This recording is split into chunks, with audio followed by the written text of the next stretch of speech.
మన ప్రభువైన యేసుక్రీస్తు నామంలో మీ అందరికీ శుభాభివందనాలు తెలియచేస్తున్నాను.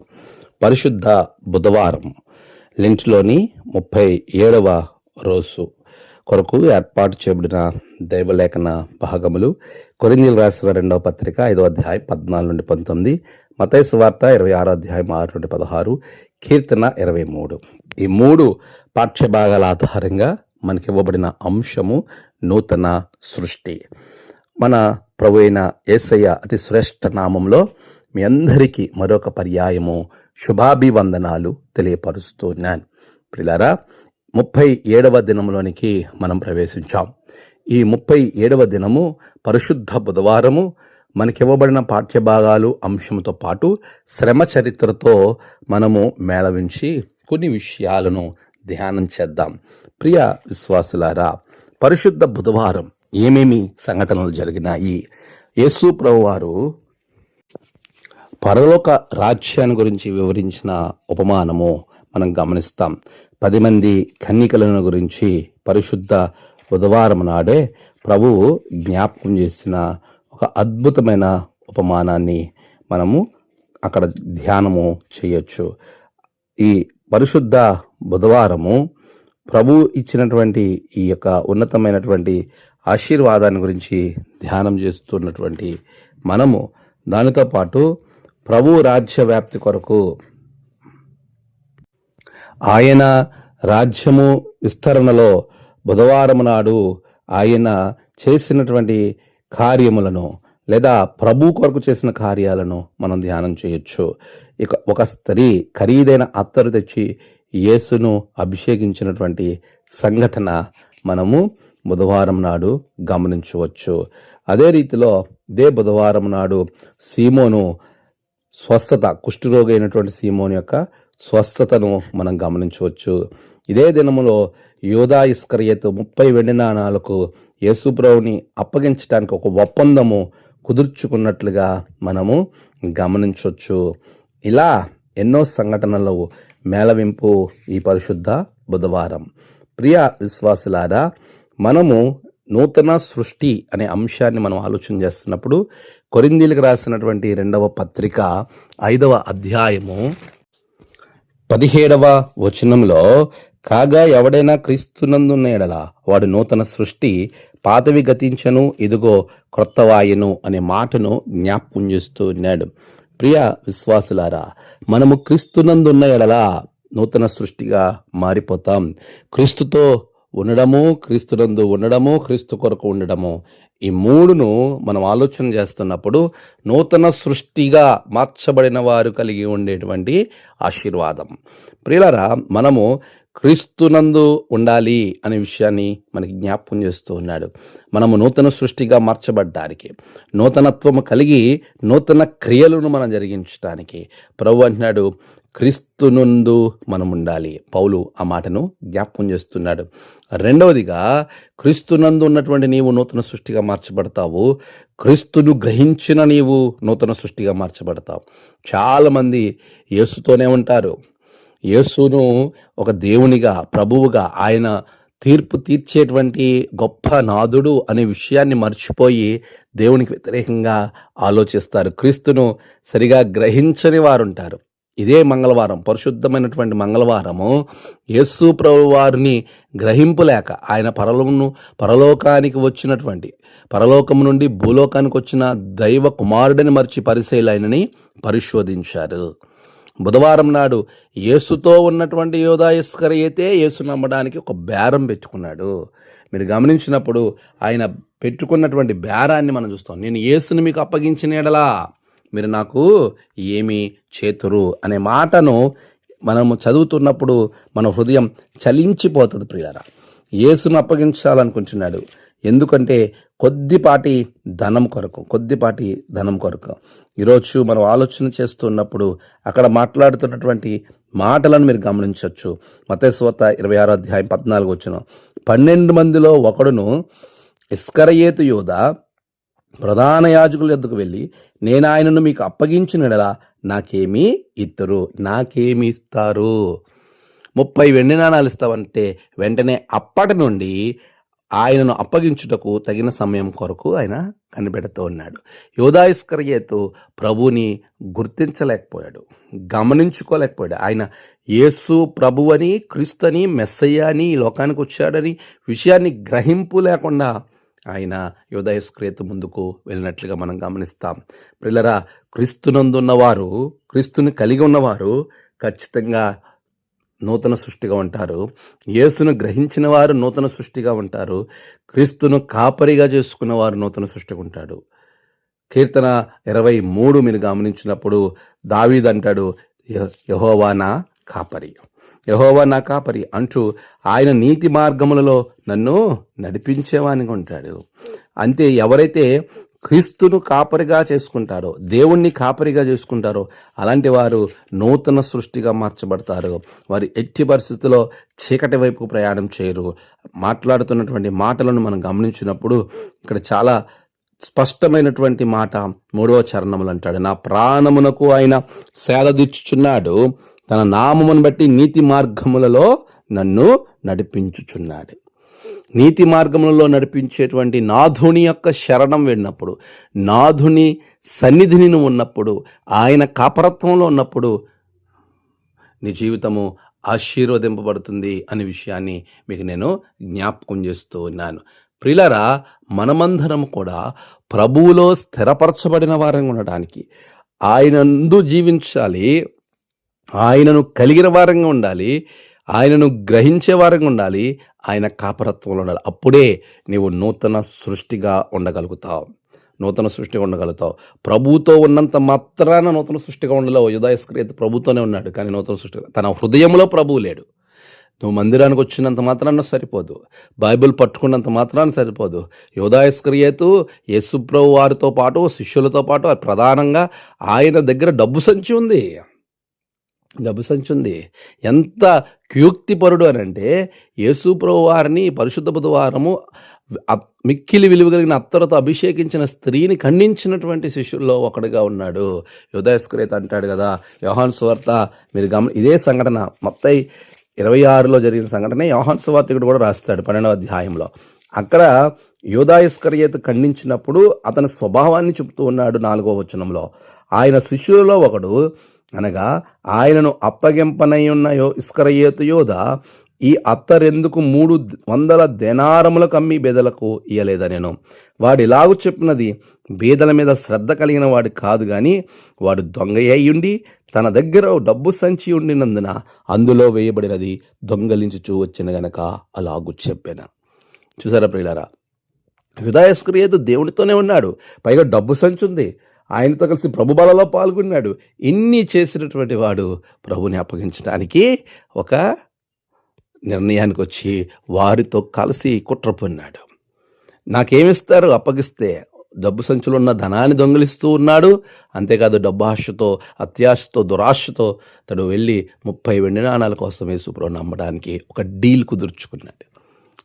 ప్రియులారా, యేసుతో ఉన్నంత మాత్రాన వారు, అక్కడ ఉన్నటువంటి యూదా ఇస్కరియోతు ప్రభువుని గ్రహించలేకపోయాడు. ఎప్పుడైతే యేసును ప్రభువుగా గ్రహించిందో ఆ స్త్రీ ఆయనను అభిషేకించింది.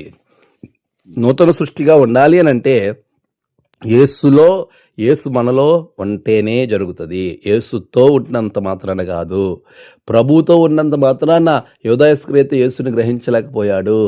ప్రభు బైబిల్ చేత పట్టుకొని మనము వెళ్ళడం కాదు, ప్రభు బైబిల్ అనగా పరిశుద్ధ వాక్యం మన హృదయంలో ఉండాలి. మన హృదయంలో, మన చేతిలో కంటే మన హృదయంలో ఉన్నప్పుడు నువ్వు చాలా నూతన సృష్టిగా మార్చబడతావు. చేతిలో ఉంటే ఆ ఉన్నంతసేపే, తర్వాత మరలా మారిపోతాం. కానీ హృదయంలో ఉంటే ఎప్పటికీ నూతన సృష్టిగా పాతవి గతించెను, సమస్తము కృతవాయెను. ఈ పరిశుద్ధ బుధవారం మనకి యూదా ఇస్కరియోతు ఒకవైపు కనబడుతున్నాడు, మరొక వైపు మనకి ఇక్కడ 10 మంది కన్యకలు కనబడుతున్నారు. మరొక వైపు మనము ఈరోజు మరీ ముఖ్యంగా యేసును అభిషేకించిన స్త్రీని గురించి ఆలోచన చేస్తున్నాం. ఈ 3 కూడా మీరు గమనించండి. వీరు ముగ్గురు ప్రభువుని గ్రహించారు. ఒకరు గ్రహించారు, ఒకరు గ్రహించలేదు. కొంతమంది తెలుసుకున్నారు, మరి కొంతమంది తెలుసుకోలేదు. మరి ఒకడు ప్రభుతో ఉన్నప్పటికీ ఆయనను గ్రహించలేకపోయాడు. కానీ దావీదైతే ప్రభువుని తెలుసుకున్నాడు, ఆయన కాపరత్వంలో ఉన్నాడు. ఈరోజు పిల్లరా, నూతన సృష్టిగా మార్చబడాలంటే క్రీస్తునందు ఉండాలి, నీవు క్రీస్తులో ఉండాలి, క్రీస్తును ప్రభువుగా గ్రహించాలి, క్రీస్తును కాపరిగా చేసుకోవాలి. ఇలా చేసుకున్న నీవు ప్రభు కొరకు నిలబడాలి. చాలా ధైర్యంగా నిలబడింది ఆ యొక్క స్త్రీ. ప్రభుని అభిషేకించడానికి విలువ కలిగింది, ప్రభుకి సమర్పించింది. అందరూ ఉన్నారు అని ఏమాత్రం కూడా చింతపడలేదు. ప్రభుని అభిషేకించింది, ప్రభుని యేసును క్రీస్తుగా పరిచయం చేసిందండి. ఆయన ఈ లోకానికి వచ్చిందే చనిపోవటానికని ప్రభువే చెప్పాడు. ఇదిగో నేను అనేకుల కొరకు విమోచన క్రయధనముగా నా ప్రాణం అర్పించడానికి వచ్చానని ప్రభు చెప్పాడు. ఆ మాటను నెరవేర్పుగా క్రియలలో కనబరుచుంది. అందుకే ప్రభు అంటాడు, ఈమె చేసినది ఎప్పటికీ జ్ఞాపకం ఉంటుంది, ఈమె నా భూస్థాపన నిమిత్తము దీన్ని చేసింది అని మత్తయి సువార్త 26వ అధ్యాయంలో మీరు గమనించినప్పుడు 12వ వచనంలో, ఈమె ఈ అత్తరు నా శరీరం మీద పోసి నా భూస్థాపన నిమిత్తము దీన్ని చేశాను. చూసారా, యేసు ప్రభువారి భూస్థాపనము, ఆయన చనిపోతాను, నేను చనిపోతాను, మనుషుల చేతికి అప్పగించబడతాను అని చెప్పిన మాటలను చాలామంది సరిగా పట్టించుకోలేదు. అయినప్పటికీ ఇక్కడ ప్రభు యొక్క భూస్థాపనాన్ని సాదృశ్యంగా చూపించింది. అందుకు ప్రభు అంటున్నాడు, ఈమె నా యెడల మంచి కార్యం చేసింది. ఎవరైతే నూతన సృష్టిగా మార్చబడతారో అలాంటి వారు ప్రభు కొరకు మంచి కార్యం చేస్తారు. ఆ మంచి కార్యం చేసే క్రమంలో నిన్ను రకరకాలైనటువంటి ఇబ్బందులు నీకు వస్తాయి. మొదటి ఇబ్బంది, ఈ నష్టం ఎందుకు అని నిన్ను ప్రశ్నిస్తారు. అంటే మంచి కార్యం చేసేటప్పుడు ప్రజల్లో నుండి ప్రశ్నలు వస్తాయి, ఖచ్చితంగా వస్తాయి. ఇక్కడ అదే ప్రశ్న ఇక్కడ వేస్తుంది. ఇవి మంచి కార్యం చేస్తూ ఉన్నప్పుడు అక్కడ 9వ వచనంలో మీరు గమనిస్తే, శిష్యులు చూచి కోప్పడి ఈ నష్టం ఎందుకు అని అడుగుతున్నారు. అంటే యేసు ప్రభువు చేస్తున్న పనిని నష్టంగా ఎంచుతూ ఉన్నారు. దాన్ని మరలా ఎలా కన్వర్ట్ చేస్తున్నారు? ఇది చాలా విలువైన అత్తరు కాబట్టి దీన్ని అమ్మి ఆ ధనాన్ని బేదలకు ఇవ్వచ్చు కదా. చూడండి, నువ్వు ఎప్పుడైతే మంచి కార్యం చేయడానికి వస్తావో, అంటే ప్రభు కొరకు మంచి కార్యం చేయడానికి వస్తావో, సంఘం కొరకు మంచి కార్యం చేయడానికి వస్తావో, నీకు ఒక ప్రశ్న వస్తుంది, ఇది నష్టం ఎందుకు? నువ్వు ప్యూర్ హార్టెడ్గా, నూతన సృష్టిగా దేవుని కొరకు చేయాలి, న్యాయం కొరకు చేయాలి, ఖచ్చితంగా జరగాలి అని నువ్వు తలంచి ముందుకు వచ్చినప్పుడు అలాంటి ప్రశ్నలను నువ్వు ఎన్నడూ స్పేర్ చేయని అవసరం లేదు. అలాంటి ప్రశ్నలను ఎన్నడూ జ్ఞప్తిలోనికి, నీ యొక్క ఆలోచనలోకి తీసుకు దేవునికి సమర్పించేసి, దేవుడు అంటున్నాడు, ఈమె నా యెడల మంచి కార్యం చేసింది. ఈమెను ఎందుకు తొందరపడుతున్నావు అంటే మనల్ని ప్రశ్నిస్తారు. రెండవది, తొందర పెడతారు, నిన్ను తొందర పెడతారు. నువ్వెందుకు అలా చేస్తావు, నువ్వు ఇల్లందుకు ఎందుకు చేస్తావు, ఇలా చేయపోయావా, అలా చేయపోయావా అని నిన్ను తొందర పెట్టేవారు ఎక్కువ అవుతారు. గుర్తుపెట్టు, దానికి చాలా కారణాలు ఉండొచ్చు. ఒకవేళ నీకు ఫేమస్ ఉందనో, లేకపోతే నీవు గొప్ప చేయబడిపోతావనో, లేకపోతే అసూయ చేతనో, లేకపోతే వాళ్ళు సాతాను సంబంధులుగా ఉండి ప్రభు కార్యాలు జరగడం ఇష్టం లేకనో, ఎన్నో కారణాల వలన నిన్ను తొందర పెట్టేవారు చాలామంది నీ చుట్టూనే ఉంటారు. ఎక్కడో కాదు, యేసు ప్రభు దగ్గరే ఉన్నారు వీళ్ళందరూ. యేసు ప్రభు వారికి జరుగుతున్న సంఘటన బట్టే వీళ్ళు మాట్లాడుతున్నారు. అంటే దేవుని మందిరంలోనే నీ ప్రక్కనే ఉంటారు. ప్రభు కొరకు నిలబడేటప్పుడు నీకు వచ్చేటువంటి ఆటంకాలు, నూతన సృష్టిగా మార్చబడడానికి 3 లక్షణాలు, నూతన సృష్టిగా మార్చబడిన తర్వాత ప్రభు కొరకు మంచి కార్యం చేసే వారికి వచ్చేటువంటి ఒక అద్భుతమైన ఆటంకాలు, వాటిని అధిగమించాలి. ఇక్కడ అంటున్న మాటలు మీరు గమనించండి. నువ్వు దేవుని కొరకు నిలబడినప్పుడు, దేవుని కొరకు మంచి కార్యం చేసేటప్పుడు, నూతన సృష్టిగా మార్చబడిన తర్వాత దేవుని కొరకు నువ్వు నిలబడి మంచి కార్యం చేస్తుంటే నీకు వస్తుంది, మొదటిగా ప్రశ్నలు వస్తాయి, రెండవది నిన్ను తొందర పెడతారు, మూడవది నీ గురించి సనుక్కుంటారు. అక్కడ అదే అంటున్నాడు, సనిగిరి, వారందరూ కూడా సనుక్కున్నట్లుగా మార్కు సువార్త 14వ వచనంలో మనం చాలా స్పష్టంగా చూడొచ్చు. వారు సనుక్కుంటారు, రకరకాల సనుగులు ఉంటాయి. ఇదేదో ఆశించి చేస్తున్నారు, ఏదో పదవాశించి చేస్తున్నారు, లేకపోతే ఇంకోటేదో అలాంటి సనుగుళ్ళు నీకు వస్తాయి. ఇలాంటి 3 రకాలైనటువంటి ఇబ్బందులు నీకు వచ్చినా ప్రభువుని కొరకు నిలబడితే ప్రభు అంటాడు, ఈమె నా యెడల మంచి కార్యం చేసింది. ప్రభు ఒక అప్రిషియేషన్ ఇస్తున్నాడు. ఈమెను గురించి ఎప్పుడు కూడా అందరూ ప్రశంసిస్తారు.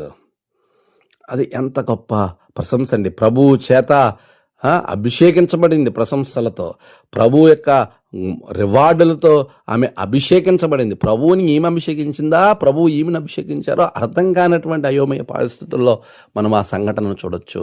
దేవుడి కొరకు నిలబడితే నీకు అవమానం రావచ్చు, సనుగుడు రావచ్చు, తొందరలు రావచ్చు, ఇబ్బందులు రావచ్చు, ప్రశ్నలు రావచ్చు, ఏవైనా రావచ్చు. వాటన్నిటిని అధిగమించి నువ్వు నిలబడితే ఆ స్త్రీలాగా దేవుడు నిన్ను ప్రశంసిస్తాడు. అంతేకాదు, మనం చేయాల్సిన రెండో పని, నూతన సృష్టిగా మార్చబడిన తర్వాత వచ్చిన ఈ ఆటంకాలన్నింటిని అధిగమించి నువ్వు నిలబడితే ప్రభు ప్రశంస వస్తుంది.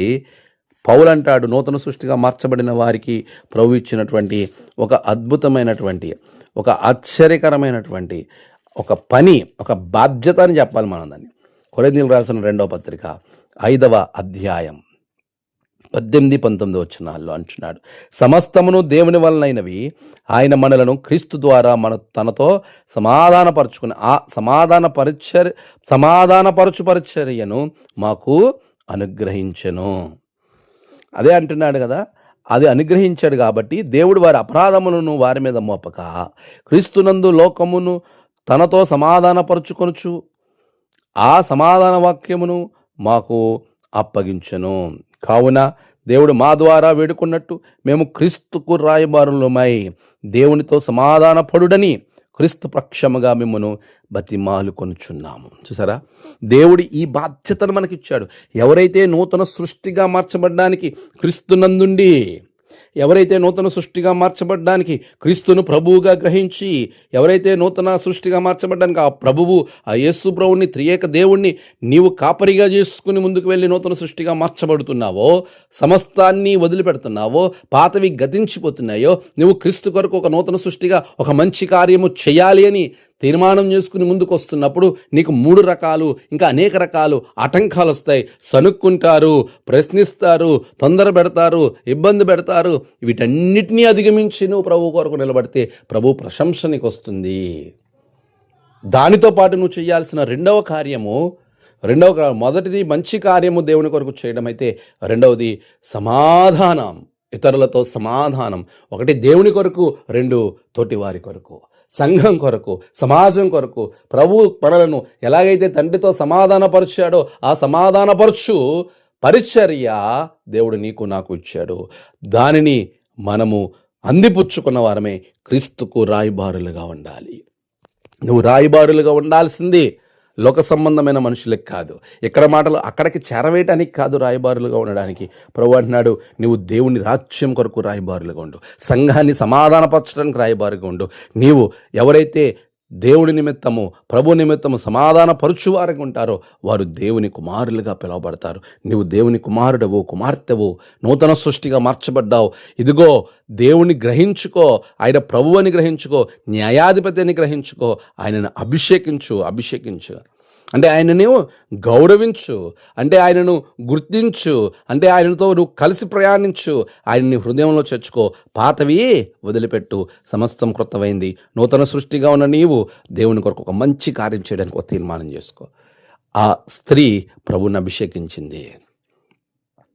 అంతేకాదు, మనం గమనించినప్పుడు యూదా ఇస్కరియోతు ప్రభుతోనే ఉన్నాడు, కానీ ప్రభువుని అమ్మేయాలనుకున్నాడు, ఒక బేరం పెట్టుకున్నాడు. నూతన సృష్టిగా ఎప్పటికీ మారలేకపోయాడు. పిల్లరా, 10 మంది కన్యకలలో 5 దేవుని కొరకు ఎదురు చూశారు, మరొకరు 5 దేవుని కొరకు ఎదురు చూశారు. 10 మంది ఎదురు చూశారు, అయితే 5 పరిపూర్ణ సిద్ధపాటుతో ఎదురు చూశారు, 5 పరిపూర్ణ సిద్ధపాటు లేకుండా ఎదురు చూశారు. ఈరోజు మనమందరం మనము పరిపూర్ణంగా సిద్ధపరచుకోవడానికి నూతన సృష్టిగా మార్చబడాలి. అలా నూతన సృష్టిగా మార్చబడాలంటే క్రీస్తునందు మాత్రమే మనం జీవించాలి, క్రీస్తులో జీవించాలి. రెండవది, క్రీస్తును పరిపూర్ణంగా మనం ఎరిగిన వారంగా, గ్రహించిన వారంగా ఉండాలి. మూడవది, క్రీస్తు మన ప్రభువుగా, ఆయన కాపరత్వంలో, ఆయన సంరక్షణలో, ఆయన చిత్త ప్రకారంగా మనం నడుచుకోవాలి. అలా ఉన్నప్పుడు నువ్వు పరిపూర్ణమైన సిద్ధపాటుతో నూతన సృష్టిగా మార్చబడతావు. నూతన సృష్టిగా మార్చబడిన దానికి క్రియారూపకం ఏమిటాయి అంటే, ప్రభువు కొరకు మంచి కార్యము చేయటానికి నువ్వు పూనుకొని ముందుకు రావాలి. ఆ స్త్రీ వలె అలా వచ్చినప్పుడు నీకు ఆటంకాలు వస్తాయి, సనుక్కుంటారు, నిన్ను ప్రశ్నిస్తారు, తొందర పెడతారు. వాటిని అధిగమించినప్పుడు ప్రభు ప్రశంస నువ్వు పొందుకుంటావు. రెండవదిగా మీరు గమనించాల్సింది, ప్రభు మనల్ని దేవునితో సమాధానపరిచి ఆ సమాధానపరిచేటువంటి ప్రభు యొక్క సమాధాన స్వార్థను, ఆ పరిచర్యను మనకు అప్పగించాడు కనుక మనము ఇతరులతో సమాధానపరిచేటువంటి రాయబారులంగా, క్రీస్తు రాయబారులంగా మనం ఉండాలి. అప్పుడు నువ్వు నూతన సృష్టి, ప్రభు యొక్క చిత్తంలో ఉంటావు, ఆయన పరిపూర్ణతలో నువ్వు ఉంటావు. దేవుని సమాధానము నీతో పాటు నీ తోటి వారికి అనుగ్రహించబడుతుంది. నీవు ఆయన విందులో, ఆ పెండ్లి విందులో నీ యొక్క యజమాని యొక్క విందులో పాలు పంపులు పొందని ప్రభు తలుపు తీసి నిన్ను ఆహ్వానిస్తాడు. ఈ పరిశుద్ధ బుధవారం ప్రియులారా, యూదా ఇస్కరియోతు వలె దేవుని అప్పగించేవారిగాను ఉంటున్నావా? అయితే పరిపూర్ణత కలిగి నూతన సృష్టిగా మార్చబడి దేవునిలో జీవిస్తూ దేవుణ్ణి గ్రహించి దేవుని కాపరత్వంలో ఉన్నటువంటి దావీదు వలె, లేకపోతే దేవుణ్ణి అభిషేకించిన స్త్రీ వలె నువ్వు ఉండడానికి సిద్ధపడుతున్నావా? ఎలా ఉన్నావు? నిన్ను నువ్వు ప్రశ్నించుకో. ప్రభు సాక్షిగా జీవించు. ప్రభు ప్రశంస కావాలా? ప్రభు విమర్శ కావాలా? ఏమి కావాలి? నిన్ను నువ్వు ప్రశ్నించుకొని ప్రభుకి ఒక అద్భుత రీతిగా, ఒక నూతన సృష్టిగా, క్రీస్తు రాయబారిగా దేవునికి నిన్ను నువ్వు సమర్పించుకో. ఆమేన్. ప్రార్థన చేసుకుందాం. పరిశుద్ధుడా, ప్రేమగల తండ్రి, నీ బిడ్డలను క్రీస్తు రాయబారులుగా చేయండి. అలాంటి రాయబారము చేసిన ఆ గొప్ప స్త్రీ క్రియ నిన్ను అభిషేకించి నీ భూస్థాపనాన్ని జ్ఞాపకం చేసి నీ ద్వారా ప్రభువా ప్రశంస పొందుకుంది. ప్రభువా నిన్ను అప్పగించి మరణానికి అప్పగించుకున్న యూదా ఇస్కరియోతుని మనం గమనిస్తూ ఉన్నాం నాయనా. ప్రభువా మేము అలా ఉండకుండా తండ్రి, మా జీవితంలో మేమందరము నిన్ను సొంత రక్షకునిగా అంగీకరించిన మేము నూతన సృష్టిగా ఉండడానికి ఆశీర్వాదం దయచేయమని యేసు నామమున ప్రార్థించి వేడుకొంచున్నాం తండ్రి. ఆమేన్. తండ్రి, కుమార, పరిశుద్ధాత్మ త్రియేక దేవుని ఆశీర్వాదం మీ అందరికీ కలుగునుగాక. ఆమేన్.